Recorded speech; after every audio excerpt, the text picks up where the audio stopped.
อนพ้นมาถึงเท้าลูกขึ้นตื่นปกนั่นละกลุ่มทางวันอ่ำจันตัวเย้วเสียงเก้าย้ำลึกปานทึกแตกฝนคิดกดน้องหนกตกตื่นด้วยหอกจุ้มข่าวผู้ใดหอกเกิดปกมาค่ะอ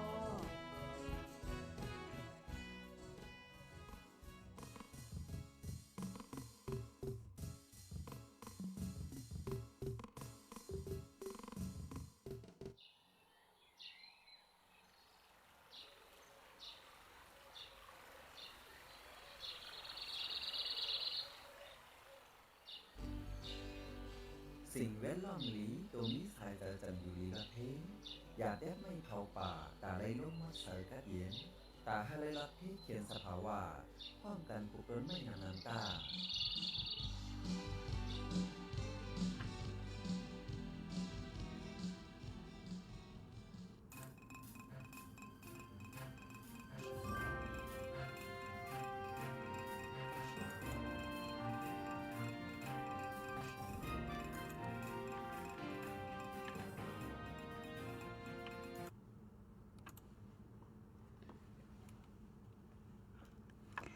เบอร์ซุงค่ะอ้อต้องตั้งเบอร์ซุงถึงพี่น้องเฮาค่ะตั้งซิงกูก็กูก้นในวันเหมือนในค่ะอ้ออยู่ลีกัดเย็นอยู่กูก็ค่ะเนาะ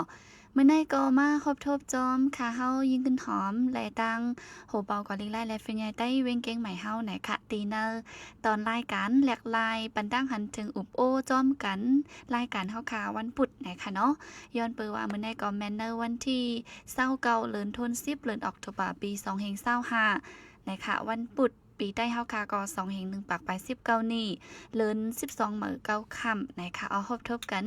พองยามกลางเนื้อเข้ายาม10โมงปลายเข้ายามตามเมืองจึงไทยนะคะเนาะ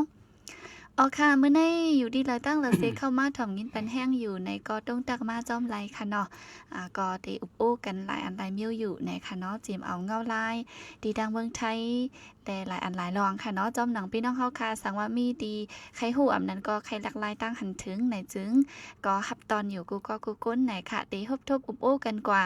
ต่อบ่ถึงเข้ายาม11โมงไหนค่ะเนาะย้อนเบอร์เจนนั่นแหละมีสังกรัดมาไว้ไหลไหนค่ะอ๋อค่ะเพราะฉะนั้นติออนเอาพี่น้องเฮาค่ะกูก็กวาดตุ้งตักโหเปาเฮาค่ะตีเนอร์วันมื้อในเสียก่อนนะคะเมื่อสูงค่ะมาสูงค่ะ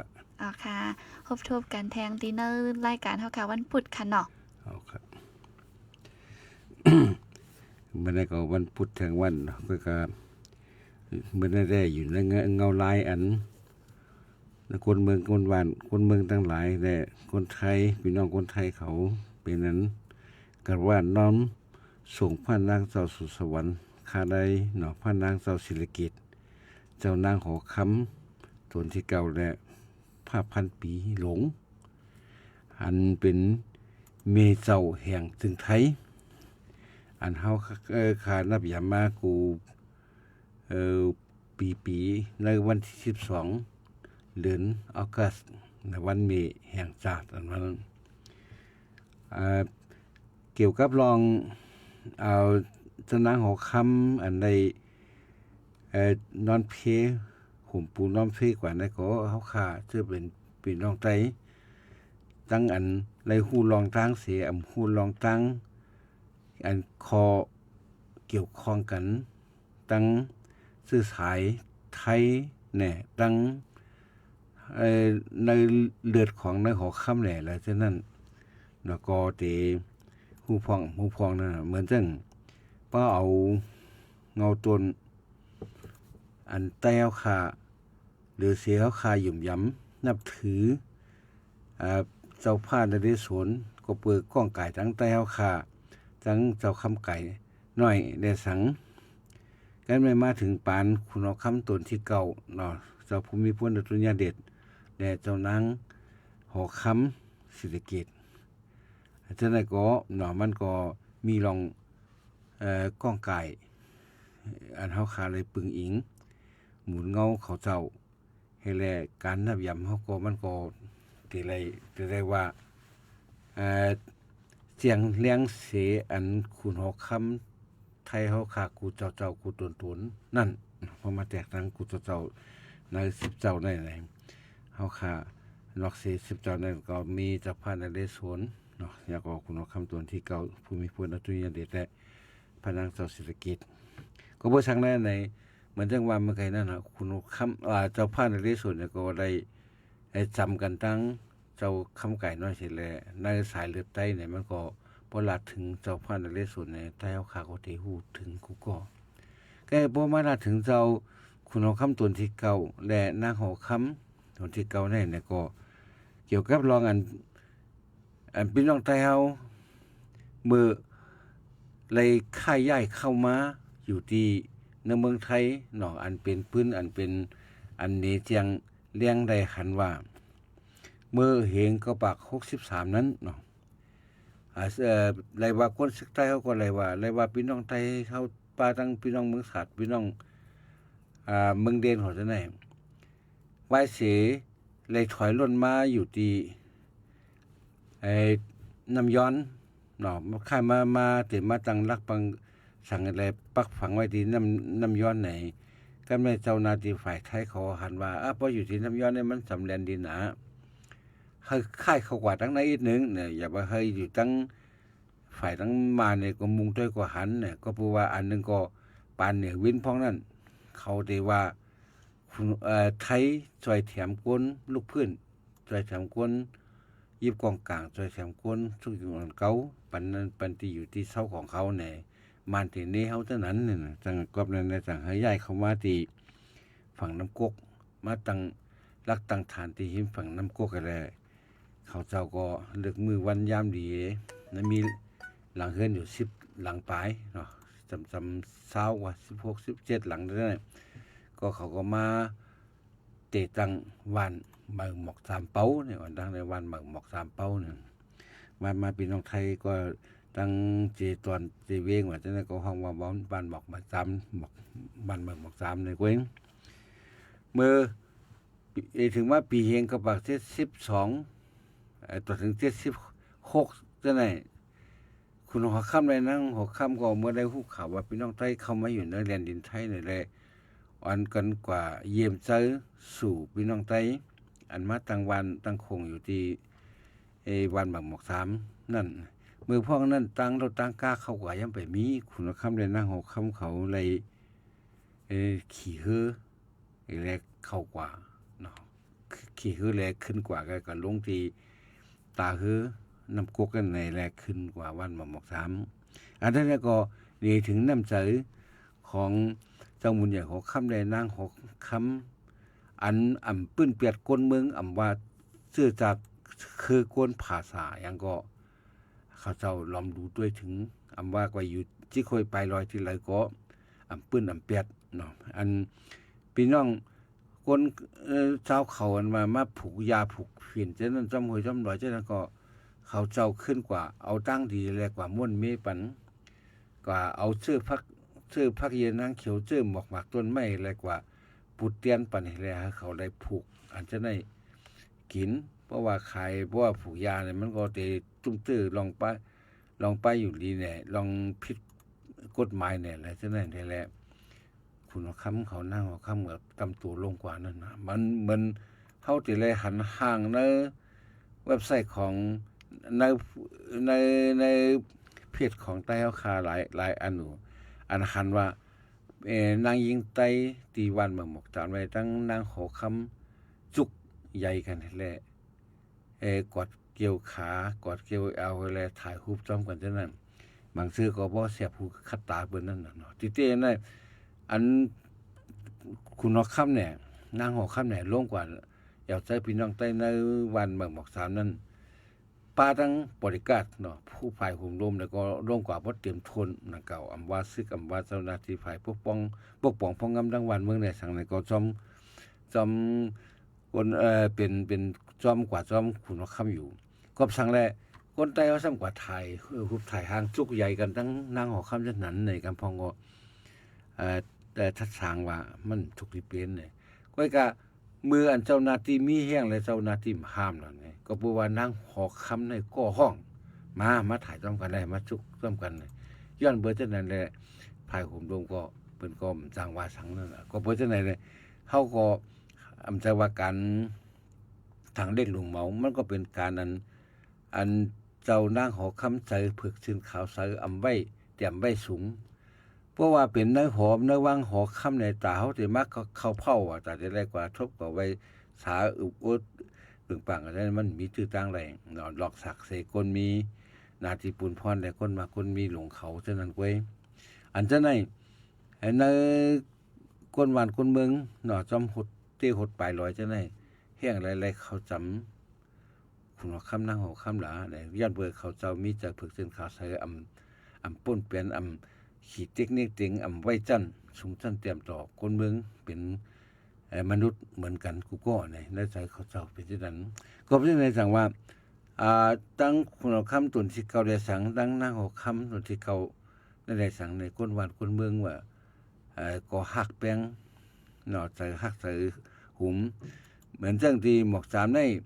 วันหมอกสามในว่าสิคุณคำเข้ากว่าถึงก็สั่งเจ้านาทีเขาเฮลูเลด้วยถึงปันพี่น้องไต้เจ้าไหนวันพี่น้องไต้เนี่ยอย่าให้ถูกป้นเป็นหลายในก้อยมกาอย่าก็ลองมือนงายหลมเจอลองกวาดลองมาเส้นตาสายตาก็ตั้งเอาทีมีไอ้แหละเข้ากว่าเจ้าไหนก็ตั้งอำเภอตั้งเจเวียงเขาเจเวียงมีไอ้เนี่ยก็เลยจัดการจัดขึงปันในแลนมีไฟฟ้ามีน้ำประปาเข้าถึงในวันหมอกสามเนาะเปิดเหลียวได้เมื่อวันนั้นแหละตั้งแต่เมื่อปีเฮงกบัก63นั้นมีหลังคา16 17หลังเฮือนไว้เมื่อเหลียวได้มี5ปากปลายถึง8ปากอ๋อค่ะแล้วก็เพราะฉะนั้นอันลูกเต้าเหล่านั้นอันมาเกิดมาตีวันหมอกสามนั้นก็อันใดมาเห็นไหมหู้มาเหตุการณ์อยู่ในเมืองไทยเมืองกอกว่าแก้งใหม่ว่าฉะนั้นเขามีตั้งนำตั้งหลายเนาะดอกเสียเขาเจ้ามาอยู่ตึกไรปีก็เห็นกบัก64นี่ก็ตั้งเจเวียงเมอายนี่ส่งคนมาห้องเขาเจ้าให้แหละให้กว่าถ่ายวัดเบอวัดประชาชนวัดคือกวนคือเมืองไทยไหนง่ายๆหลมๆนั่นก็บอกว่าเลยลองกำแถมหลายๆฝ่ายแหละลองอันเปิ้นหันดีหันงามเหนือพี่น้องใต้ใจซื่อเสยยาก็ลองอยู่ลองกินซะไหนก็ลองที่อยู่ที่เช้าลองเจอใครล็อกหน้าลองที่ผูกกินซ้อมกินว่าซะไหนก็คุณคำเขาตั้งเจ้าหน้าที่เขาก็จัดแบ่งปันให้แล้วตั้งเมบ้านเนี่ยเมเจ้าเฮือนว่าเมเจ้าเฮือนดังนั่นก็เจ้านางหอกคำเฮาคาเลยส่งเสริมกำแถมพันการต่อผ้าต่อไหมต่อผ้าต่อแผ่นจะได้แล้วหอกคำเฮาคาเลยส่งเสริมกำแถมไปในให้กลุ่มเจอเมให้ตั้งกลุ่มเมวานจะได้ขึ้นมาฝึกสอนเฮ็ดฮู้เอา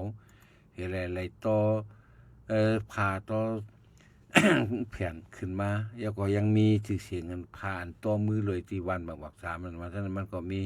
มีผีมาลายมือออกมาเนาะเพื่อการย้อนเพราะว่าอันนึงก็มันเป็น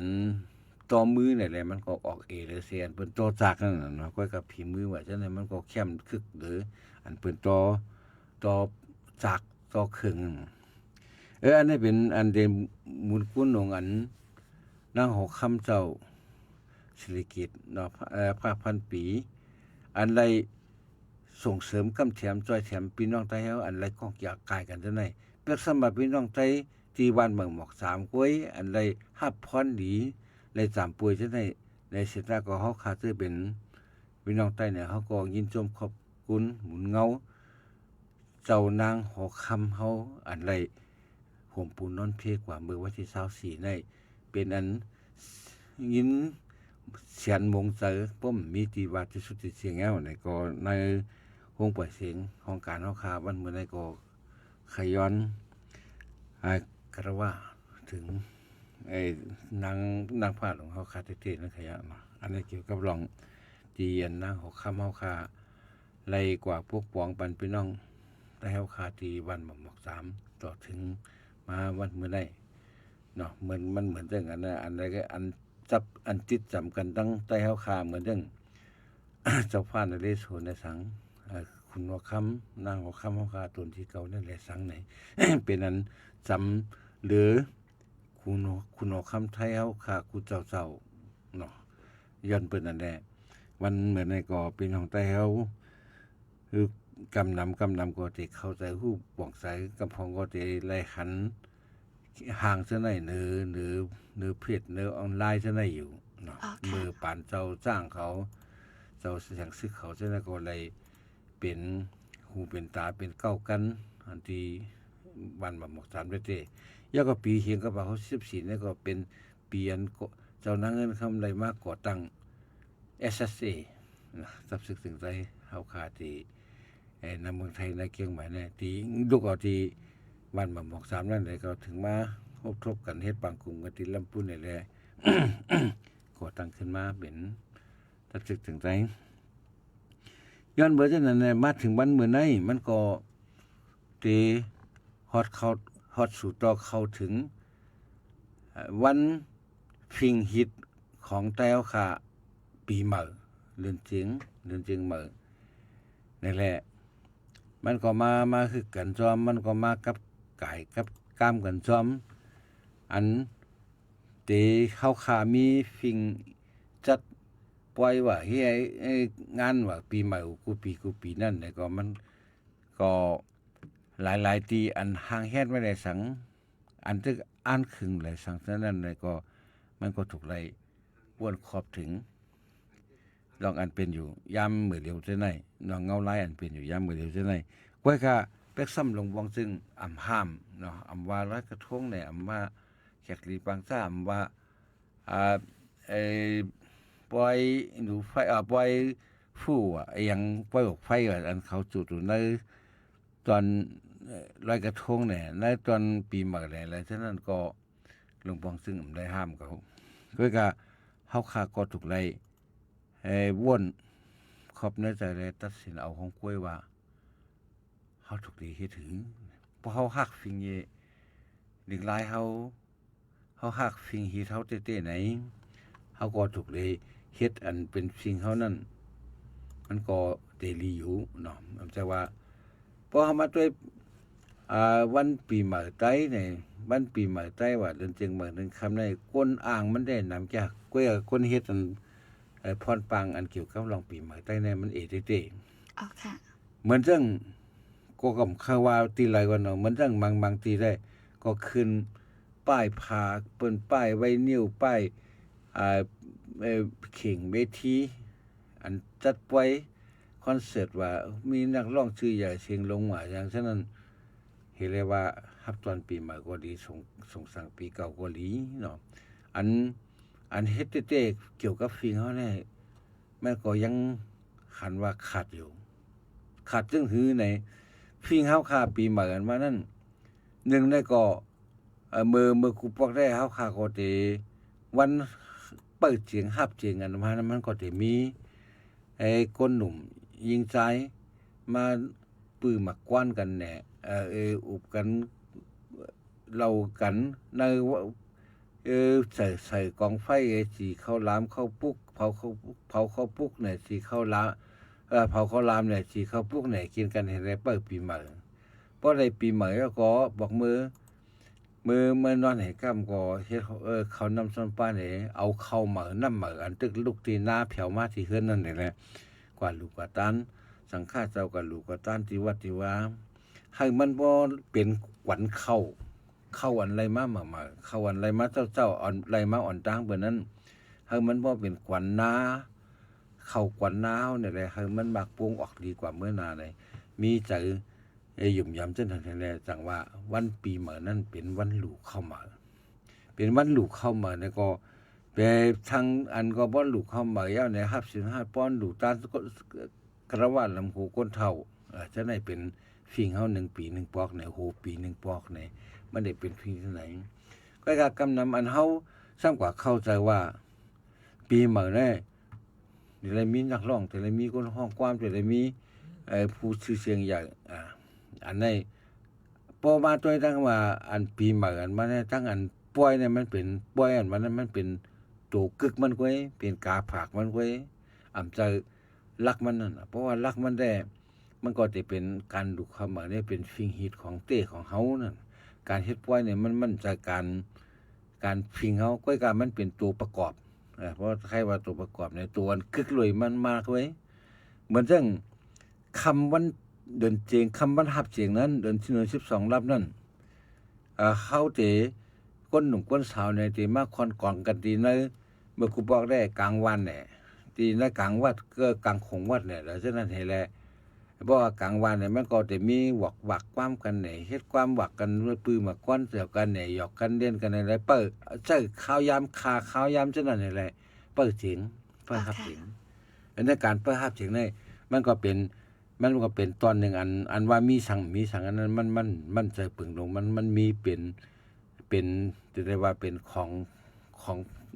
งกำของแถมมันไว้อันลักมันได้เป็นการดูเข้าเหมือนน้ำหมานั่นเป็นวันปีใหม่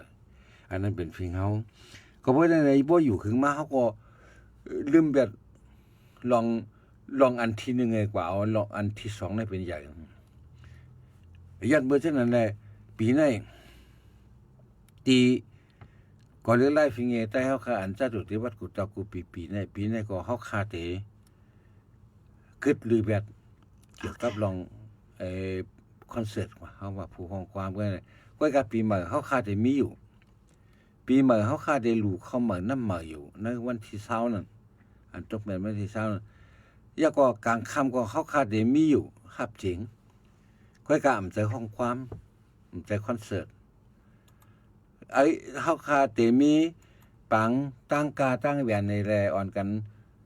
มุงใจเปิดตัวเปิดรอเมต่อพอเปิดปีใหม่นั่นน่ะจะได้เป็นรองตั้งอันเปิดปีใหม่นั่นแหละแต่มีตั้งวันตั้งกาตั้งแหวนยก็ปีนี้เพราะว่าเฮามีการคอนเสิร์ตว่ามีห้องเพลงห้องความเนี่ยก็การนักร้องของเฮาก็ได้เสียงกาให้ตึงเฮาได้เสียงกาเวทีการนำกาไฟซะอย่างเขาจะได้ก็มันเขาสิลดลงยอมกว่าเต้ๆนอกอันเพราะว่าเฮาเฮ็ดเพราะอยากหลวงงานอย่างงั้นลงเนี่ยมันก็สิ่งนำสิ่งลงนั่นน่ะก็เพราะฉะนั้นแหละปีนี้พอเฮาเฮ็ดจังนั้นเนี่ยก็ลองจัดให้เข้ามาฮับปีใหม่ซะว่าคั่นนั้นตักเต็มได้สิ่งเงินสิ่งทองอีกทั้งมาอะไรมาฮับปีใหม่ซ้ำกันไรกลางค่ำนั้นเฮาก็ได้มีตั้งกาตั้งแหวนได้มีพวกค้าเมค้าขายคู่ขายเลี้ยงขายตั้งกินตั้งเยี่ยมเหมือนกันก้อยกำมีคอนเสิร์ตมีการห้องเพลงห้องความแล้วก็อันเกี่ยวได้ลองเข้าน้ำซ้ำป้านเนี่ยเกี่ยวได้เข้าน้ำตั้งกินที่เราเข้ามาจากนั้นเคยรู้เคยต้านจังหือก็อยู่ที่กำตัวเจ้าเก่าอำใดมักค้านอำใดบังคับเนาะเตะคือรู้กันนั่นกันได้นะไผก็มาอะไรเหมือนกันกูก็เพราะว่าได้มาฮับปีมาซ้อมกันนะก้อยกาเฮาก็จังสิได้มีลองอันการใช้จ่ายอยู่เกี่ยวกับเครื่องเสียงในเฮาข้ามได้เอาคาดเอาอันอย่างอันดงนั่นแล้วก็มันก็อันเล็กอันอ่อนได้ก็ตัดได้เปิดเพลงอันเขากาอะไรจังนั้นมันก็จะได้มีเวทีไหนก็จะได้มีอยู่จะได้มีอันเวทีอันที่เฮาได้ชื่อรายจ้างแล้วก็การนำกาไฟไหนมันก็ตั้งแต่ไรมีอยู่แล้วก็เกี่ยวกับรองเจ้าหน้าที่ห่มรวมจังนั้นก็มันก็จะได้มีอยู่นั่นน่ะก็จังนั้นก็เฮาคาไว้เป็นเจตนาน้ำใจของพี่น้องเฮาคาอันที่มาคมฮับจริงสำหรับคานั้นอยู่ที่ว่ามีใจใครบริจาคใครมีใครกำแถมใครลูกตานใครจอยแถมตั้งอันเฮาคาได้ลูกเข้ามาพิงมาในพิงมาน้ำเข้ามาน้ำมาในวันที่20ในวันที่20นั้นก็เพราะว่ากลางในเฮาคา9:30นในเฮาคาได้ลูกตานเข้ามาน้ำไหมอย่างน้ำความเต้าเย้าเนี่ยก็จะมีการลูกตานเขาซ้อมพักซ้อมอันนั้นก็อันนึงแล้วก็เลี้ยงดูพี่น้องที่อันมาคมงานปล่อยเฮาขามาหลุมมาตานซ้อมเฮาขาแล้วก็พอไว้วัน 13:00 นเนี่ยก็เฮาขาจะมีปังอบไข่เกี่ยวกับรองสภาชาติพันธุ์ในสภาเจ้าคือของเมืองไทยในใต้เฮาก็มีอยู่ในสภาเจ้าคือนั่นแหละลองตั้งมันเป็นจังหือเนี่ยก็ได้ก็ใครบอกเตือนกูก็เข้ามาถ่อมผู้ยินจอมว่าใต้เฮาได้เข้าถึงล็อกหลายแล้วในเมืองไทยเฮาเนาะว่าอันใต้ก็เฮาคามีหลายแสนน่ะแสนอันเป็นใต้อันเป็นคนไทยก็มีอันเป็นมาหึงก็มีอันตึกเป็นก็มีแล้วก็อันเตเป็นกว่าทั้งเมืองนาก็มีนั่นอันไปเป็นไทยเต้ๆเลยเป็นใต้อยู่เนี่ยก็มีทั้งนำเนี่ยก็เพราะฉะนั้นได้เงาลายจังได๋ที่เรียกลายเปลี่ยนแปลงซื่อๆไหนเฮาก็ใครพี่น้องเฮาค่ะเข้ามาถ่อมยินจอมค่ะในกองก็ไล่หลายรองค่ะเนาะหันพี่น้องค่ะถามมาไว้อยู่พองในยิ่งเงินหอมก็เดี๋ยวเอาถามปันค่ะเนาะมังมิ้วก็ลัดก่อยเย้าหนักเก่าค่ะ ลองปีหมอได้เกาหลีอย่างนั้นก็ลองนั่งขอคำเกาหลีค่ะเนาะลองหลายเมี่ยวเกาหลีค่ะอุโอมาไหลนะคะข้าวย่ำก็ตึกกึดนำอยู่ค่ะนะอันในแต่มือไกลก็ละกับพ้องเย้าค่ะเนาะก้อยกาตีเอาถามมันขึ้นค่ะนะป้อยปีหมอได้ตีเกี้ยงใหม่ในตีเฮ็ดอยู่ค่ะห้านะคะเนาะเกี้ยงใหม่เนี่ยก็มันก็มีหลายตีหนังเก่าค่ะเนาะมันเหมือนเรื่องว่านั้นขนาดที่วัดกุดเตาเตียนก่อนไล่พิงเงี้ยเขาใครเฮ็ดในที่เป็นฟังข้างจังไหนนั่นน่ะอ๋อค่ะการเต็มมีคอนเสิร์ตเต็มมีนักร้องเต็มมีคนห้องความเต็มมีเครื่องเสียงเต็มมีการไหตึงและเต็มมีตั้งกาตั้งเหรียญเปิดหับปีใหม่จ้อมกันนั่นก้อยแล้วก็ต่างทีได้เฮาคาก็รัดเลยว่าเปิ้นสิเฮ็ดนอกเชียงใหม่มันก็มีปีก็มันก็มีหลายทีเหมือนกันนั่นเปิ้นเฮ็ดอยู่อ๋อค่ะแล้วก็อันก็เฮ็ดมากกว่าปีกว่าเฮาอ่ะก็ปีนี้ได้เฮาก้มฮู้เลยว่าแล้วก็เฮาข้ามได้ที่ใครเปิ้นคิดจอมเฮาค่ะหลวงปองจึงก็ได้ห้ามใครเปิ้นเฮ็ดว่าในเฮาค่ะก็จังมีอำนาจได้กว่าลาดไรนั่นน่ะก็บ่ได้อันว่าเฮ็ดนั้นมันอยู่ที่เจ้าตูของมันเจ้าก่อกรรมการมันตัดสินของคุยไว้ถูกดีเฮ็ดนั่นไว้ก็หลวงปองจึงห้ามอันว่าอ๋อค่ะก็เมื่อกี้ก็รัดกว่าป้าพอเฮาค่ะเนาะพี่น้องเฮาค่ะขึ้นถามมาว่าวันนั้นเหมือนจังเสียงกองเสียงม่องจังนั้นรู้ตีมีป้า5ตีปันมีป้า5นะคะอ๋อเสียงกองเพราะว่าเฮาอ่านจอมกฎหมายข้อปืนเผาของจอมพ่องหลวงไทยและผู้หมายของมันเจ้ามาปืนเผานั้นอันจะได้มันได้เกี่ยวข้องทั้งอำไรเฮห้ามเกี่ยวกับลองฟิงฮิตห้อยอีสังอำไรห้ามอีสังแล้วก็อันกาอันเวียนอันเฮ็ดซ้อมไข่ซ้อมของมองว่าจังได๋อำไรว่าสังก็มโหรสพเนี่ยมันเป็นจังว่าปล่อยเป็นคอนเสิร์ตลงนั่นคอนเสิร์ตใหญ่ๆลงแลแล้วก็ให้เหมาะสมในนั้นให้เหมาะสมในให้กึ่งเรียบตั้งเงาลายอันเป็นอยู่มันยามเดี๋ยวนุ่งโคเปิ้นก็ยังให้นุ่งโคขาวล้ำนั่นน่ะไว้ก็แต่เฮาใส่ชุดประจำชาติเฮากำนำได้เฮาได้ใส่โคไตนั่นก็อันนั้นมันก็มีปัญหาแล้วการให้กองให้มอกว่าการเปิดความให้กาว่าอย่างนั้นมันมีปัญหาวันนั้นแล้วก็ความก็อันเหมือนอย่างอันกาที่ก็บ่เปิดความให้กามันก็จังให้การแล้วก็ลองอันเปลี่ยนเกี่ยวกับลองฟิงเงฮีทอยจังได๋อันเป็นฟิงเงจังได๋หลวงปองซึ่งได้ห้ามอีสังเพราะว่าคอนเสิร์ตเนี่ยมันแต่งอันก็มันก็อันนึงก็มันเป็นมโหรสพเนี่ยมันก็เป็นอันใหญ่ลงให้แล้วแล้วก็ใจจอมฟิงเงของเฮาของไทยอ๋อค่ะว่ารัฐซื่อๆก็บ่ได้ได้ลอยกระทงแน่เป็นเหมือนจังที่พัทยาก็จะมีผู้นำผู้อย่างจังได๋เป็นดอกไม้ไฟอันเป็นลายน้ำลายอย่างจังได๋ก็เปิ้นก็จะมีอยู่อันนี้หลวงปองจึงก็ได้ห้ามอันอันห้ามเฮ็ดก็ลาดมาว่าให้มันกึ่งแลบตังเงาลายมือเหลียวนี่ก็ให้มันกึ่งแลบอันว่านั้นเหมือนจังนุ่งปิดนุ่งปอดที่เขาจะได้หันนักร้องเขานุ่งปิดนุ่งปอดเตียนอยู่ในเวทีว่าอย่างเช่นนั้นมันแลบอย่างเช่นนั้นเพราะว่าเช่นนั้นมันใครเงินง่ายเช่นนั้นกว่าเพราะเป็นเฮาได้ก็ยังเฮาได้นุ่งปิดนุ่งปอดหน่อยแล้วก็แป๊กซ้ำว่ำใส่คือซื้อขาวล้ำชุดขาวล้ำแล้วก็มันก็ยังเป็นชุดประจำชาติชุดไต้อยู่ในอันเช่นนั้นมันก็มีปัญหาสังอ๋อค่ะอันนั้นก็เป็นเงาลายลองปีมาได้ค่ะเนาะและพี่น้องเฮาค่ะก็นึงก็ถามมาว่าล็อกกาดลู่จ่องมีค่า5ไหนออกเพราะว่าอันล็อกกาดก็เหมือนกันค่ะเฮาค้ำได้ห้ามนั่นก็มาขายได้ก็สิมีคำมันเฮาหับเสียงนั้นไว้จอมหนังอันนั้นก็คอเปิ้นเผาถ้าไว้จังนั้นก็เป็นวันที่1เนี่ยก็วันที่1เนี่ยก็มาเอาล็อกกาดกันได้ก็จะมีคำมันเฮาหับเสียงนั้นเหมือนจังว่านั้น1คนอันเดมาลาวจังนั้นก็ยินดีต้อนรับต้องมีไว้ผ่านประตูมีไว้เข้าประตูเข้ามาได้บ่มีคนเข้ามาแล้วบ่เป็นงานเป็นปล่อยไหนก็มันก็มีตั้งกายตั้งแหวนไหนมันก็จะมีคนมาของจะมีเจ้าไข่โคตั้งกินจังได๋เหมือนกันค่อยก็กูบอกได้มันเป็นมาไหนมันก็มี3บ้านนั่นอ๋อค่ะเพราะมี3บ้านไหนมันก็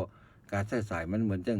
นำมาไผว่าการนักร้องว่าการที่อยู่ที่กินเขาว่าการเครื่องเสียงการก้นให้ตึงไว้อย่างนั้นมันหลายสิ่งหลายอย่างกันได้เพราะว่าเมื่อมีคอนเสิร์ตมีนักร้องมีการให้ตึงเขานำการเครื่องเสียงว่าการเครื่องเสียงอันใหญ่ๆลงๆว่าหน่อยเอาการนำอย่างการกินการอยู่การนอนเขากว่าการมาเขาเวทีเขาเสียงเสียงจังได๋ทั้งหมดทั้งสิ้นเฮาก็บ่ได้เสียงบ่ได้เสียงเลยก็มันก็มีการผ่านเข้าประตูก็เพราะฉะนั้นมาเดทอะไรมาฮับปีใหม่มาฮับเสียงสำคัญไรแล้วก็สิอันเปิ้นก็สิมาขายโคนั่นน่ะตั้งกินตั้งยามหวานจังได๋มันก็ขายขึ้นก็ดีขึ้นนั่นน่ะอันนี้ถึงมีอยู่อย่างค่ะก็บ่ใหญ่ๆลงๆเหมือนมือกูเปิ้นมานั่นขนาดเนาะมันกูบอกนั้นมันก็3วัน3คืนนั่นค่ะปีนี้ได้ก็เจอหนังว่าจอมเงาลายค่ะเนาะก็เลยฉะนั้นก็วันติดก็มันก็วันดูวันตานั้นก็ยังขายไรพองอยู่นั่นน่ะอยู่ที่ว่าพอเมกล้าไม่กล้าเขาตัดสินใจไว้นั่นแหละเฮาก็เลยบังคับค่ะปีนี้ก็มีปลาปังตานไข่ค่ะเนาะจะมีบ้านเนี่ยเกี่ยวกับรองอันสภาชาติพันธุ์เนี่ยค่ะอันนี้ก็มาถอมยินไรค่ะเนาะมาถอมยินไรเขาไรถอมไรค่ะเนาะได้ขอเชิญบ้าป่ะค่ะพี่น้องเฮาค่ะอันนี้ได้รับตีตึกเข้ามากเลยค่ะอยู่ไหนตีจัดเฮ็ดตีเลยค่ะไหนที่วัดกุเตาเนาะค่ะอันนี้เป็นดีวัดกุเตาค่ะเนาะค่ะกุเตา1นะกุเตา2แล้วก็นั่นก็เป็นแทงอันนั่นเป็นกรรมการแทงอันค่ะมันก็มีหลายอันค่ะเนาะพี่น้องเฮาค่ะก็ในเกี่ยวเลยปีใหม่ได้ค่ะเนาะมังก็ว่ายิ่งเงินหอมหันค่ะเนาะใน Facebook เจ้าเนี่ยมังก็ว่าเจ้าอยู่ที่เมืองไทยนะที่จัดปีใหม่ได้ค่ะเนาะเหมือนจังโฮบอค่ะว่าก่อนเมื่อไกลเพิ่นเอาเข้าเหมือนนำเหมือนมาหลุมาต้านจังได๋เขามีให้มีหน้าหยังเขาไม่เฮ็ดไหนค่ะว่าจังได๋ก็ได้ยินมาค่ะเนาะอย่าไปถามว่าใต้เฮาค่ะมีให้มีหน้าเหมือนจังรัดก่อนเมื่อไกลบ้านเมืองหมอก3แหละค่ะเนาะเมืองฝางเนี่ยจังได๋พี่น้องใต้คือก้อยอย่าก็มันก็ในกาดก็มีเข้ามาก็อันนี้ลัดถึงนะก่อนหน่อยอย่าไปว่าพี่น้องใต้มีให้มีหน้าพี่น้องใต้หมอก3ในวันเมื่อไกลมีให้มีหน้าให้เฮ็ดนายสนอย่าก็เมืองฝางซั่นน่ะค่ะยก็เหมือนหนังที่เมื่อไกลก็โฮบ่เฮาค่ะรัดกว่าเกี่ยวเลยที่นั่งหอค่ำนั่นค่ะเนาะอันนั้นก็หันมังก็ค่ะเนาะมาว่ามันเป็นรองเมืองชัยเหมือนจังว่าก็ดำน้อยมองเจอจ้อม5มันจังมังก็ลายแคบหางเป็น4ลำ5ซื่อในบ่เป็นเปิ้นได้ก็หาเฮ็ดนั้นจ้อมบ่เป็นเฮาได้ก็ใส่ใจเข้าใจนั่นขนาดเนาะเฮาค่าเต็มอุบจ้อมอันที่มีเหตุมีผลกันเนาะอันนั้นได้อยู่กำใจเผยใจมันว่าใครไว้ใจซื่อนั่นก็นั่นเฮาคำสับเบนต้องมาจี้แจงสับเลี้ยงนี่กันก็เพราะว่าฮู้กันอยู่ว่า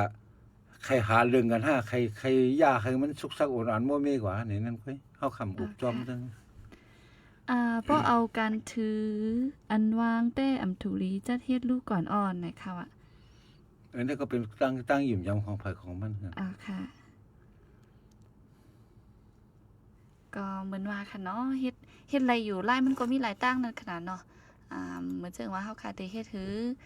ให้มันสั่งถูกจ้อมนั่นค่ะเนาะผมใจว่าดูแลมีป้อมมีปลาอันที่ฮองความบนเกี่ยวจังนำเฮ็ดไรก็ผมใจค่ะรุ่นเนาะมันเหมือนจังหนองบองจึงก็หันถึงเงาลายการมากมีเมืองไทยค่ะ เพราะว่าที่ให้มันเย็นเต็ดเย็นสิๆอยู่ในก็โกนแค้นหากินหยาบจังนั้นเพราะว่าปันเฮ็ดสั่งไหนตั้งที่ในเมืองไทยได้พอเตะเข้ากันในการยาวเดปีใหม่ว่าการกวาดนั้นในว่าการใช้จ่ายเงินก็มีมาการสร้างการหาเงินก็เป็นตื้อตั้งอันนึงนั่นน่ะเหมือนจังเปิ้นปีใหม่ในกำไรเฮาแต่กว่าห้ามเปิ้นมันไรก็เพิ่นในหลวงบองจึงยังห้ามนั่นน่ะเฮาก็ห้ามกันไรนั่นน่ะพอติเฮ็ดพอติเฮ็ดซึ่งหือเฮ็ดหมอกกาหือกันว่านั่นอยู่จับเงาลายนี่หลวงบองจึงก็ว่านั่นน่ะมันก็เพราะฉะนั้นเฮาคว้าก็ลิ้นเฮาก็หลียาวใส่ปากเขานั่นน่ะมันก็อยู่ในนั่นเฮาก็ตัวเอาบ้วนเอาตั้งเปิ้นเฮ็ดเปิ้นก็มีออกอ๋อเฮาก็มีออกอ๋อเหมือนกันก็เพราะฉะนั้นแหละการที่หาเรื่องต่อกันได้มันก็ถึงดีเป็นนั่นเนาะมันก็ดีเป็นกว่าหาเรื่องเปิ้นก็สิว่าเป็นหาเรื่องเฮาก็เพราะฉะนั้นแหละเฮารัดสังเผยเฮ็ดสังก็เฮ็ดนี่มันประวัติชีวิตของไผก็ของมันนี่เพราะอันนั้นน่ะมันสิดีที่สุดนั่นน่ะไต้เฮาพร้อมกันไต้เฮาฮักกันวันนั้นก็เปิ้นไ ต้เฮาหมออยู่หมอกินจอมเงาลายและบางซื้อบางหลายก็แม่นแหนเคยว่าเคยซื้อเคยนี่เปิ้นห้วยอันเปิ้นบ่นอันเปิ้นสร้างอยู่ฉะนั้นซ้ำเข้าใจเลยเปิ้นว่าเฮียงใดเปิ้นเฮ็ดเฮียงใดเปิ้นเปลี่ยนล่ะเฮียงใดเฮาซ้ำไขลาดฉะนั้นห่อมๆได้มาวนเผื่อกันก็เบิ่ฉะนั้นแหละเพิ่นได้เฮียงก็เรื่องของเปิ้นเฮาได้เฮียงก็เรื่องเฮาเพราะเปิ้นผิดก็เปิ้นก็กฎหมายก็มีนั่นเฮาก็เฮาอันฉะนั้นมันต่อลงปองถึงเขาเปิ้นว่าเพิ่นได้เฮ็ดบ่เฮ็ดแต่เฮาขาได้เฮ็ดก้อยก็เฮาขาเฮ็ดการรับเสียงเฮาขามีการคอนเสิร์ตมีห้องความห้องเพลงหยังก็พอได้เฮ็ดไหนอันนั้นก็มันก็เรื่องของมันพอได้ห้องก็ห้องไรเพิ่นก็บ่ได้ห้ามก้อยอยู่ที่ใจของมันก้อยก็เฮาก็ต่อลงปองถึงยามห้ามเฮาซ้ำเด็กก็ห้ามเฮียงล่ะสังก็จะมาห้ามลงปองถึงยามก็บ่จังนั้นแหละเฮาก็ปล่อยเขาเฮ็ดก็ได้เขาเฮ็ดก็เป็นหยังล่ะว่ามันมานักเต็งหูเฮาเนาะเขาเฮ็ดปล่อยเนี่ยมันมาเขาเข้าใจถึงไหนเพราะที่ไหนก็ลองอันที่ตุ้มเตื้อกันมาการว่าคิดว่าป่ายการผิดพลาดกันจังนั้นมันก็มีปัญหาทั้งจะได้ก็เข้าคายอยู่ยามมามันก็มีหมังซื้อกำพองทั้งกุ้งก็อ๋อค่ะมาสูงค่าถูกรีเฮ็ดอยู่มอก 60% ในค่ะว่าก็เหมือนว่าค่ะเนาะตั้งหันถึงก็แปลกเบิ่งกันค่ะเฮาอยู่เมืองปืนก็หลุดไล่หันถึงกลางใจปืนในค่ะว่าเนาะในก็เป็นตั้งหันถึงอันค่ะนะแต่ว่าเฮาอยู่ในกีบเปิ้นเฮาอยู่ในกาดของมันกันโดยหันกันหันใจก้นเข้ากาดนั่นน่ะเนาะมันจะมีเฮาก็เลยว่าในกาดในดีกว่ารู้เล่าในการกาดในมันก็ได้ใจค่ะเงาลายของอันนั้นจะเฮาติดหมดเลยติเลยหมอฮู้จักเงาลายติเลยหมอด้วยเงาลายว่าให้มันอยู่ในเก็บเป็นไรให้มันกวาดต้องเก็บเป็นไรนั่นก็ลำลองค่ะอันนั้นก็เป็นเงาลายและอันลายมิ้วค่ะเนาะพี่น้องเฮาค่ะก็อยู่เมืองปืนก็มาปรุงโฮมเปิงโพยนั่นขนาดเนาะเงาลายเมืองใต้เฮาและดังในมันก็เปิงกันอยู่ค่ะเนาะเหมือนเจ้งหนังมือในเมืองเฮาค่ะเป็นบางตึกเจ้าไหนก็ดังในก็เป็นทางมิ้ว1นั่นขนาดเนาะเอาค่ะมีดังหันถึงซึ่งคือก็ต้องตักมาเลยนะคะเนาะเกี่ยวเลยหลายอันหลายรองค่ะว่าปล่อยมิ้วเหลวค่ะเนาะต่างมิ้วก็อุบมาเลยอยู่ในค่ะไล่มักมันไว้ค่ะเนาะก็ลาดมาไล่ลอดแล้วหลากลายตั้งหันถึงกันในค่ะมื้อนี้ก็แรงเฮาค่ะจ่องริมฮู้ค่ะนะที่ดัง TikTok ค่ะมื้อไกก็มีพี่น้องเฮาค่ะตักมาว่าสิ่งบ่แลยินหลีแหน่ค่ะ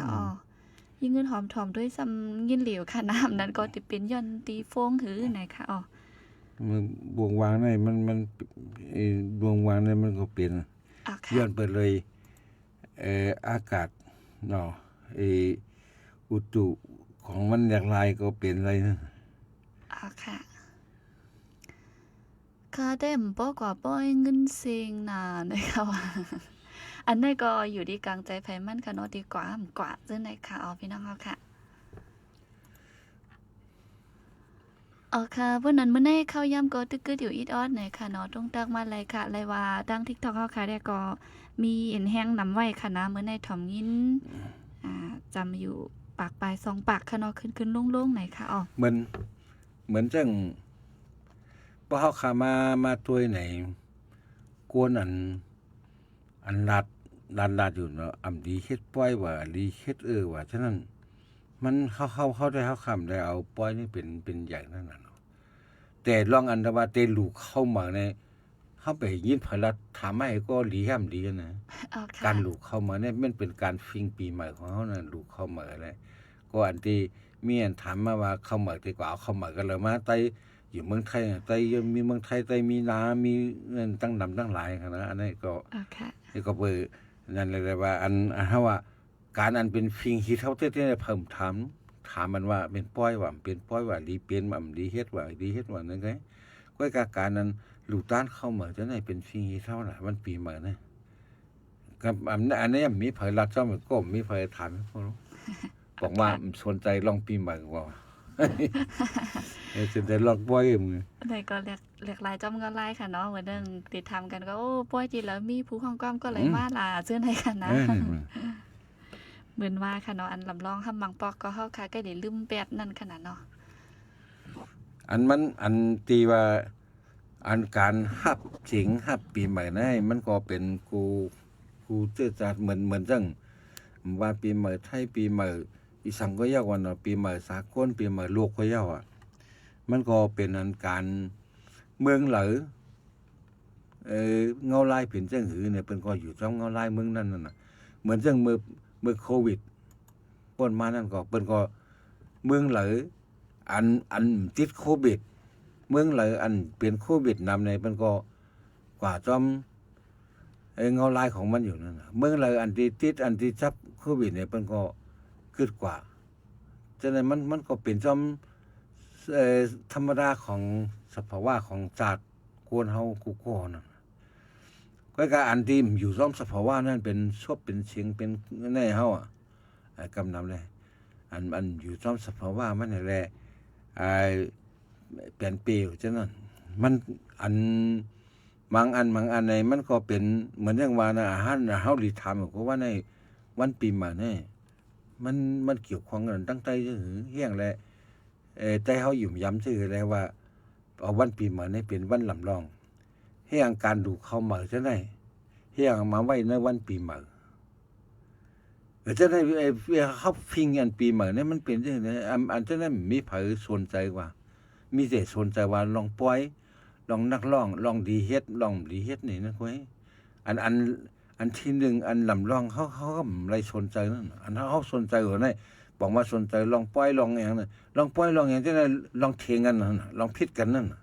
ดีเฮ็ดเนี่ยลองเถียงกันลองพิดกันคุยอันลองปีใหม่มันเป็นล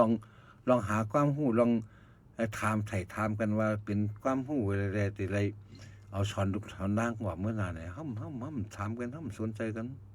เขาสนใจอันที่เป็นเรื่องนะอันที่เป็นดีเนี่ยห้ำค่ะอันนี้ก็ดูรีไลวนอยู่ค่ะเนาะฟิงทุ่งแลอันลองใหญ่มันได้ก็รีเฮ็ดอยู่ค่ะไหนอ๋อปยก็ป้อยมือเร็วในเหมือนป้อยกูปอกลีกูตังเจอแซนหุ่นเหมือนเต้ๆนะคะกูปอกแน่เพราะว่าแหล่ป้อยไหนมีข้าวเส้นข้าวซอยยอก็นังตุ้ยจัดเสียงกุ้ยนะคะก็นั้นแหละต่อถึงเมืองแรงก็เป็นทางไหนค่ะเนาะตอนเดี๋ยวมันก็เปิงกันอันนี้หันถึงเต้ๆอันนี้เป็นความคิดดีๆเต้ๆย่อว่าเป็นการสั่งเสริมอันดีเต้ก็บ่จังนั้นแหละในวันเฮาขาฮับเจ๋งที่วัดกุฎเตาปีนี่ก็ฮับเจ๋งกันวันนั้นอย่าไปเข้าใจว่าเป็นคอนเสิร์ตนะห้องความนะมันมีห้องความเฮามาฮับเจ๋งซ้ำกันไว้อันนั้นเลยเขายังแต่ไรเอาเจ้าหน้าที่ตำรวจมาเปิดก็บ่สั่งอะไรในวันฮับเจ๋งเฮาคันให้เฮาคากรมใครมีเรื่องผิดป้อมมีเจ้าหน้าที่เนี่ยใต้เฮาก็โกกินไผมีเจ้าหน้าที่ก็ย่ำใครโกกินไผใต้เนี่ยมันแขนมันหายมันนั่นหนักเว้ยก็บ่ฉะนั้นในป้อที่ในวันเฮาว่าแขนในลิปเปิ้นออกเมืองออกวันออกเมืองเฮานั่นแหละเฮาเฮ็ดก่อนนั่นแหละก็เฮามาอยู่เขาแขนดอกกันนั่นให้ดอกกันนั่นก็บ่ฉะนั้นแหละอันนี้บางทีบางใดเนี่ยมันถูกไล่เชิงเมืองได้เพราะว่าตำรวจว่าเจ้าหน้าที่ในห้องเขามาเนี่ยมันกลมใจห้องมาหลายนั่นน่ะก็เลยจ้างเขานั่นว่าก็แม่ตาเฮาขาดแต่มาภาพเจ๋งนะเฮาบ่มีปัญหาทางในเฮาขาจำเป็นต้องไล่มีบ่มใจในก้มได้ป้อมมีเนี่ยมันก็อะไรไม่ใจซ่อมนั่นน่ะก็มาผิดกันนะเฮาก็มีปิดประตูเฮาก็มีกดอาวุธกดมามือเขามีดว่าลาบว่าสนับมือว่าจังได๋เฮาคาก็สั่งกดนั่นน่ะก็เพื่อเฮาได้ปิดประตูไว้ได้เฮาก็ปล่อยผ่านเข้าออกธรรมดาเผื่อใครมือเข้าหลายมือเผื่อใครมาเข้าหลายมามีการผ่านประตูพอมาหับจอมเฮาบ่หับเสียงแล้วก็มือกว่านั้นก็การมือกว่าก็มันก็มีแทงว่าบางทีบางรายก็มันก็มีหลานมีเจ้าหน้าที่เขาไปแล้วลองกินลองเมาจังนั้นก็เป็นเรื่องใหญ่อันนึงว่าอันนั้นก็ค่อยฟังกันว่าเฮาได้เฮ็ดสั่งแล้วก็จนได้มีสติของเฮาน่ะอย่าไปกว่าไม่ใจจอมเปิ้นว่าดีเฮ็ดว่าดีเฮ็ดแล้วเพราะเขาเฮ็ดได้เป็นได้เพราะเขาเฮ็ดได้เป็นได้เนี่ยอย่าไปกับไม่ใจกันนั้นไม่ใจตัดตัวเฮาฟังนั่นกว่าใครความกว่าก็ยาวตัวเฮาน่ะนั่นน่ะมันดูไรกว่าไม่ใจจอมเปิ้นนั่นน่ะเปิ้นใครเฮ็ดก็เรื่องของเปิ้นเฮ็ดก็เรื่องของเปิ้นค่ะอันนั้นก็อย่าก็เปิ้นก็เตรียมถ่อมเฮานั่นน่ะเปิ้นถ่อมเฮาเนี่ยมันก็ เพราะเพิ่นถอมเฮาเนี่ยเฮาใครจะรับกันนะ ค่ะ คนในมันมีก็เรียกว่าใหญ่มันมีหนุ่มมีเฒ่ามันมีที่ออกออไว้ออกออมันดีเนี่ยออกออมันดีเนี่ยนะเฒ่าก็อย่าหนุ่มก็อย่าเพราะออกออมันดีมันก็ตึ้นดีนะเพราะว่าของดีได้ออกออหมดดีก็หมอวนออกมาอันดีๆนะเพราะออกออมันดีเนี่ยมันก็วนอันดีก็แค่หันเปิ้นก็ดีเปิ้นเฮ็ดก็ดีเปิ้นเฮ็ดก็ดีเพราะออกออดีเนี่ยเปิ้นเฮ็ดก็ดีเปิ้นเฮ็ดก็ดีนะมันก็วนหาอันดีอยู่ที่ออกไว้มันใส่คนเฒ่าคนหนุ่มคนเล็กก็ใหญ่มันใส่ผู้หญิงคนชายมันอยู่ที่ออกปลายวนพอออกดีก็ปลายวนก็ดีนะเพราะปลายวนก็ดีเพราะปลายวนดีเนี่ยมันว่าอันลัดออกมามันก็ดีนะ ค่ะอันไหนก็เป็นก็ไล่หลายมิ้วจอมหนังปีน้องเฮาค่ะตึงดักมาจอมเนี่ยขนมแมนตี้เย้าค่ะนะคะหลายก็ต้องตักมาอยู่แมนอยู่นะคะนะโอเควันนั้นวันนี้เข้าย้ำเฮาค่ะได้ก็จำเสียงเย้าไหนค่ะเนาะย้อนนั่นแหละสังว่าอำไปต้นไรถามไหนก็เฮาคำมาอุบกันแทงวงดีมากค่ะเนาะวงนาค่ะอ๋อวันมื้อนี้ก็หลายก็ทักมานำอยู่อำว่าทั้ง TikTok เกาหลีแล้วก็ Facebook เฮาค่ะและสัง YouTube และสังไหนค่ะเนาะ GMD ถอมบันแห้งและเจมต้องดักมาไหนค่ะออนไลน์วันนำได้อยู่ไหนค่ะอ๋อก็ขับใจเย็นนำเหมือนกันค่ะเนาะเหมือนว่าค่ะบ่อยู่ดีเก้งใหม่ได้ก็จอมหนังรัดกว่าเมื่อไกลมีอยู่ดีวัดกุเตาค่ะเนาะก็กะว่าป้อใหญ่ๆลงๆนั่นขนาดเนาะต่างที่ได้ก็ฮู้เหมือนกันไหนค่ะเนาะย้อนเปือว่าบางทีก็หันปืนเผาไว้ย่อมบางทีก็ไปตักเสียงนั่นค่ะ อันนั้นเขาคาฮู้ก็เขาคาเต็มกว่าลัดนั่นน่ะเนาะมันจังว่าเมื่อไกลนั่นน่ะออกเขาในใจบ่ตาเขาก็เขาป้อย่อยไปกับใจบ้าตาเปิ้นเอาตัวเขาใจเขาตัดตัวก็บ่มใครป้อก็เขานะอย่าไปกับใจบ้าตาเปิ้นก็เพิ่นน่ะอันเพิ่นได้เฮ็ดว่าเปิ้นเฮ็ดว่าฉะนั้นมันเป็นรองของเพิ่นไว้ก็ในเฮาก็ถูกเลยกว่าแม่นซ้อมนั่นน่ะเนาะบ่เฮาแม่นซ้อมในเปิ้นสิเฮ็ดก็ดีเปิ้นเฮ็ดก็ดีเปิ้นสิจังเฮาหลายๆไว้เพราะเปิ้นจังเฮาซ้ำใครยอมหาเปิ้นแล้วก็ซั่นเจ้าในโคนเฮาในมันจังเป็นจังได๋จังว่าผู้ทุชนนั่นว่าโตซ่ามอหามาหน้าอันว่านั้นมันมีกูก็เป็นนั่นแหละเฮาจะได้รัดถ่อมน้ำออกเฮานั่นเพราะว่ามันดีปลายวนเฮาดินได้หลีเพราะปลายวนเฮาหลีก็เฮ็ดสังก็ออกมาหลีรัดสังก็หลีนั่นน่ะเพราะออกเฮาหลีปลายวนเฮาก็หลีรัดสังก็ดินหลีเป็นก็ผิดเปิ้นยากเปิ้นเก้าเปิ้นหาเรื่องเปิ้นเอาจริงๆนั่นก็เพราะฉะนั้นแหละไอ้อยู่ที่โกนเฮานั่นก็เฮ็ดน่ะเฮาก็มันพออยู่ในจอมเปิ้นอยู่ในจอมเฮาน่ะพี่น้องไทยก็จะอยู่อันอยู่ในเมืองไทยก็สิเข้าใจว่าก็เก่งใจไทยกับกูใจไทยน่ะก็ใครว่าแต่นั้นก็มีก็เพราะว่าเหยียบขี้ไทยก็รู้เขาได้เขาเอาไทยว่านั่นอันนั้นแต่นั้นก็มีนั่นน่ะอยู่ที่กวนเฮาน่ะเหมือนจังว่าเมื่อกี้อยู่ที่ออกเขาบ่นชื่อก็เขาก็ลัดออกมาเท่านั้นน่ะเพราะฉะนั้นพี่น้องเฮาคาก็จังว่าไล่หันออกกันป้ายวนกันนั่นว่าก็เพราะฉะนั้นอันเฮาอยู่ในเมืองไทยก็เฮาก็เปิงลงมาอันนึงคือเฮาก็แปดฟิเงเฮาก็แปดเรียกว่าอันเฮาอยู่เนาะเปิ้นก็สังคมเปิ้นตรงวงเปิ้นก็เฮาก็แปดได้เปิ้นว่าคนเฒ่าก็ว่านั่นน่ะอยู่เมืองแล้วก็เอาไม้เมืองนั้นเฮ็ดตอกอยู่เมืองแล้วก็เอาหมอกมันนั่งปักเฮาได้กว่าเอาหมอกเมืองเฮามาปักกลมได้เฮาได้กว่าเอาไม้เมืองเฮามาปักกลมได้เหมือนจังอันปีก่อนว่าเมื่อไกลนั่นน่ะเมืองไทยมีเข้ามาได้ก็เพิ่นไต้เฮามีน้าล่ะไต้เฮามีทั้งน้ำอย่าไปถามว่ามีไต้มีเฮา2คนนั่งเงินเขาไม่ตั้งข้าว2ก็มีอยู่ในห้องใบเสียงนั่นก็มีทั้งน้ำว่านอนเปิ้นเฮ็ดไข่เฮ็ดนาอันยากกว่าอันกินจางเฮ็ดนากินจางเฮ็ดนาเหมือนจะกินจางเฮ็ดนาเพิ่นยากกว่าเปิ้นเอากาจางยากกว่าเปิ้นปันผูกตาลายลอกว่าลายให้ว่าจังได๋มันก็มีมันก็กินจางเฮ็ดก้อยกำเอาเฮ็ดปันเปิ้นว่าเอาเงินเอาปื้นตีอะไรเฮาก็ผูกเข้าห้องคุยเฮาเนี่ยอันจังนั้นก็มีลายเมืองไทยเนี่ยมันก็ลายมันมีหลายลายน่ะลายการหาเงินลายการอู้กันก็เป็นไหนกูลองเอ้ยมันเป็นลองดีลองซ่ากูอันนั้นน่ะกูลองทั้งอันดีอันซ่ามันมีซ้ำเหมือนกูอันเฮาถูกไล่หมอวนได้อันดีเฮาถูกไล่เฮ็ดอันดีเฮาถูกไล่ลาดอันดีนั่นไว้เพราะเฮาลาดดีเนี่ยก็เปิ้นก็หลามาขึ้นนั่นน่ะเฮาหลาเบิ่นนี่จะถามว่าเบิ่นได้เย็นน่ะเฮาเหยียบย่ำเบิ่นอย่าบ่ถามว่าเบิ่นได้ยอมรับเตียดๆอ่ะพวกเฮาเหยียบเปิ้นก็ถึงเหยียบมาพวกเฮาปาบเปิ้นก็ปาบเฮามาเนี่ยอย่าไปลืมก็เพราะฉะนั้นอันเปิ้นว่านั่นเฮ็ดดีก็ดีตอบเฮ็ดซ่าก็ซ่าตอบหลายว่าอันล้วนวัยรุ่นเขาผิดโคกันเนี่ย นวลหุ่นเส้นเหมือนแต่ในพี่ทัวย้อนเบิ่งอ่ะกระตบนางน่ะมันก็ขึ้นมาตบนั่นน่ะมันเพราะว่าเฮ็ดไหนมันก็แค้นกันก็เพราะฉะนั้นเฮาก็ต้องรู้มีศพมีความมีว่าโอ้โหต้องรู้มันใส่ให้มันบ่สร้างทุกข์ของเขานั่นไอ้ไปกว่าหาเรื่องมันบ่หาเรื่องเปิ้นเอาขึ้นหาเรื่องเฮาอย่าไปเขาเปิ้นได้ยอมปานเฮาหาเรื่องอยู่ดีๆกันอันนั้นโกนกูก็มันถึงมีโทสะโมหะหมาหน้าของเผอมันกูก็เจ้าใหญ่ตันสร้างเอาเยาอ่ะมันกูมันก็มันมีโทสะโมหะของมันอยู่ก็เพราะฉะนั้นแหละบ่มันมีตื้อตังมันก็ขึ้นตอบแทนนั่นน่ะเฮาอย่าไปหาเรื่องเปิ้นอย่าไปเซ่ซ่อมเปิ้นบ่ฮ้อมเซ่ซ่อมเปิ้นบ่เซ่ซ่อมเฮาพอเฮาเซ่ซ่อมเปิ้นบ่ขึ้นเซ่ซ่อมเฮาเขาเริ่มจัดรับมันกันแหละฉะนั้นมันก็ใจลายนั่นพอเฮาตบเปิ้นพอเฮาป้าเปิ้นก็ขึ้นป้าเฮาอ่ะมีพอได้ย้อนปอนป้าบ่ทีๆกันน่ะก็กำมาเดียวนี่ก็เนาะก็เพราะฉะนั้นแหละหันใจเปิ้นหันใจเฮาเอาใจเฮาใส่ใจเปิ้นเอาใจเปิ้นใส่ใจเฮาอย่าไปว่าไอ้คนเฒ่าคนหนุ่มนางหญิงคนชายมันเหมือนกันหมดออกอ๋อมันเปื้อนกันค่ะปันดังหันถึงในลีเตคาออก้อยกาหลูก้นหมอเอาเจอตื้อมันไหนค่ะว่าค่ะยินเจิมค่ะเนาะเหมือนว่าค่ะกับปานตอเดียวดีเต็มดีว่าหังหรือ Facebook จนไหนก็ไลฟังป้าค่ะนะป้อมใจเจ้านั้นมังมิ้วมังลองมันก็เป็นข้อความดีให้เธอแตกยายกัน5แป้งจังกัน5เจ้าไหนคุยนั่นขนาดเนาะมื้อในก็เข้าย่ำซิงก่อเย้าค่ะเนาะเคยมาก็ตั้งนำตั้งหลายอยู่ยำว่าที่เป็นตั้งหูตั้งหันตีเฮาขาดเลยหลากหลายกันกว่าเนอะตอนรายการเฮาคาวันมื้อในอยู่ในค่ะเข้าย่ำซิงก่อเย้าแลก็ตีย้อนขึ้นหรือไว้ตีในสิจ่องก้อยมาทบกันขึ้นแทงตีเนอร์วงตีมาไหนค่ะมื้อในก็เหมือนกูวงก้อยค่ะเนาะมีปลารายการทางอันนึงป้อเข้าย่ำ12 ม้องค่ะเนาะลอง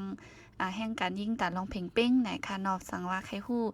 ลองวัดไว้ดาวเมืองไทยดอเหลียวอัปเดตขึ้นมาจังหือเย้าไหนก็มาต้องมาถามมาถ่อมยินไลเหมือนกันไหนค่ะ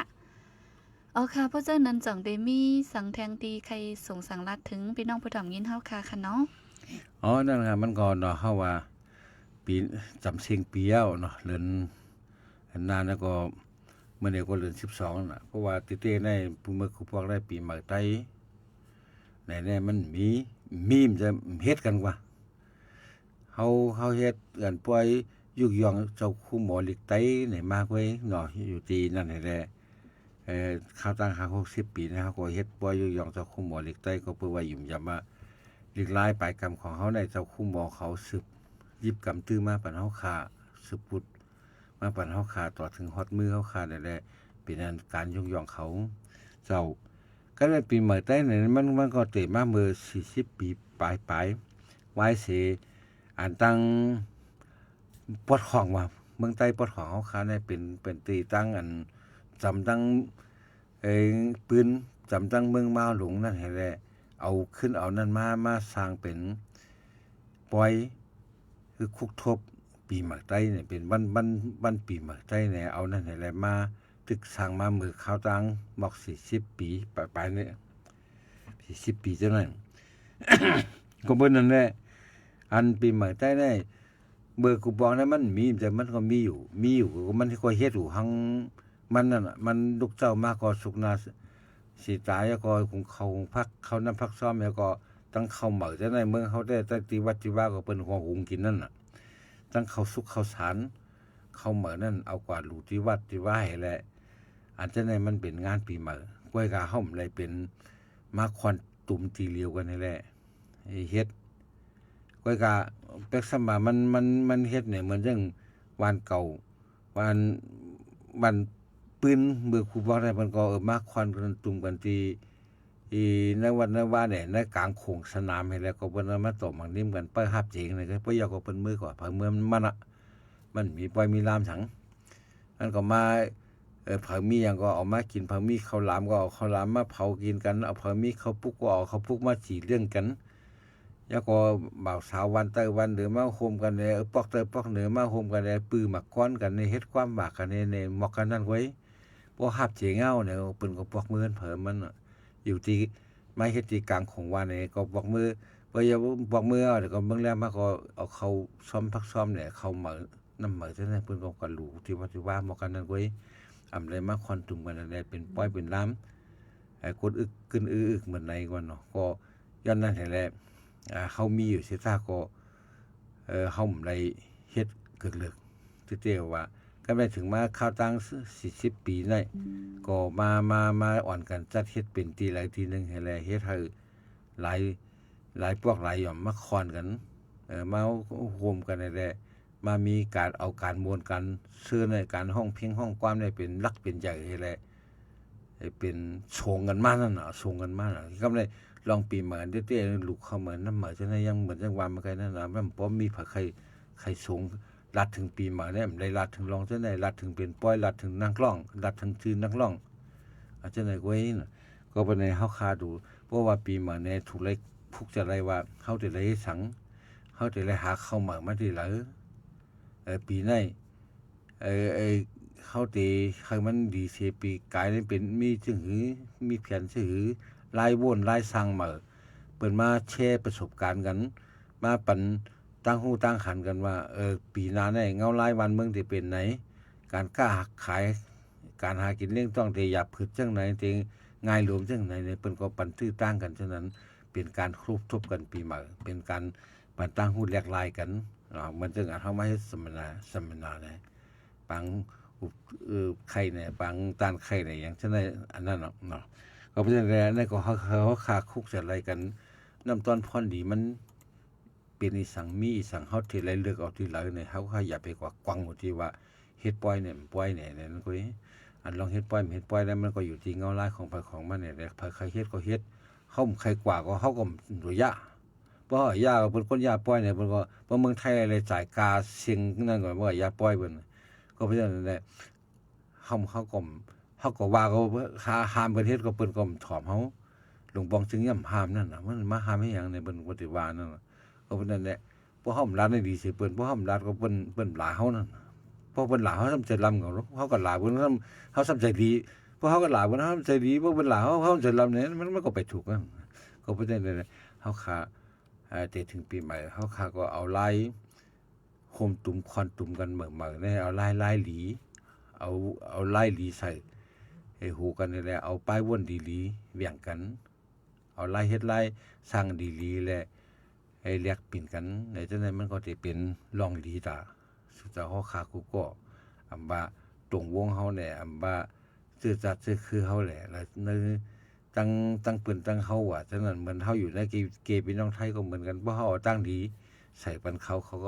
ก็หาบตั้งดีเขาก็ปั่นขึ้นตั้งดีเขาพอใส่ตั้งให้ปันเขาก็ปั่นตั้งให้เขาขึ้นหลายบางซื่อบ่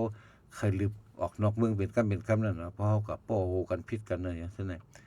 ยันเพิ่นนั่นแหละฝากเคยเป็นป้ายวนกันในตื้อตั้งอันในปลายปีนี่ครับปลายปีนี่ก็ยังสิได้ทบกันอยู่เที่ยงพอ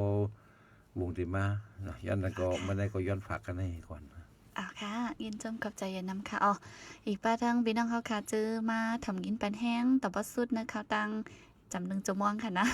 ยินจมเข้าใจเย็นนำกูก็กูก้นค่ะจองก้อยขึ้นมาทบกันแทงนะคะให้อยู่ลิกัดเย็นห้ามเข็นหายังกูก็กูก้นเสียกำค่ะมาส่งค่ะ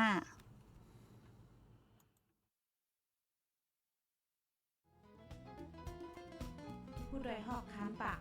พาวฝากดังรู้เสียงโหใจก้นมึงSHAN Radio